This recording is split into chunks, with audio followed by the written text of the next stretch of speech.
This is the Watchman News, and I'm Mike Callahan. Well, in a ever-seemingly escalating situation in Syria, today Russia did veto France in their emergency UN Council resolution.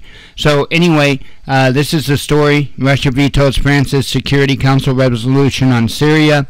Russia has vetoed a French resolution on Syria at the UN Security Council. The document was submitted by Paris a week ago and is countered by a Russian draft resolution still to be voted on. In his statement, the Russian envoy to the UN, Vitaly Churkin, said that all of the members of the UNSC understood from the beginning that both draft resolutions would not go through. Churkin urged all sides to restart the Syria peace process, which he said had been jeopardized by the radical groups.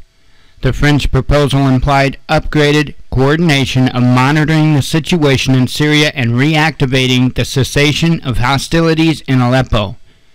One of the key points of the proposal was a halt to Syrian and Russian bombardment of East Aleppo.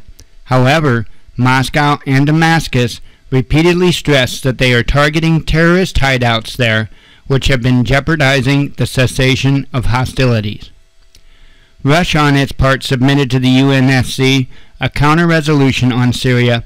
According to the document seen by RIA Novosti Moscow, calls for an immediate stop of violence in the war-ravaged Aleppo. A respective monitoring should be then evaluated by the International Syrian Support Group, the document says. One of the key elements of the proposal is an urgent need for a separation of moderate rebels from terrorist groups like al-Nusra in Aleppo, as agreed between Moscow and Washington in Geneva on September 9th. According to the latest estimations by the UN, between 6,000 and 8,000 militants are currently holding the eastern part of Aleppo, with nearly a half estimated to belong to or act together with the al-Nusra terrorists. Russian proposal is also strongly backed by calls by the UN to Syria, Staffan de Mistura, to allow safe exit for Nusra terrorists in order to bring relief to Aleppo. On Thursday, de Mistura said he was willing to personally escort them out. If you, al-Nusra, did decide to leave, in dignity with your weapons, to Idlib or anywhere you wanted to go, I personally am ready, physically ready, to accompany you, he said. The minister warned that East Aleppo might be destroyed within 2 months if the military action in the city continues. So keep an eye on this. The link will be in the description.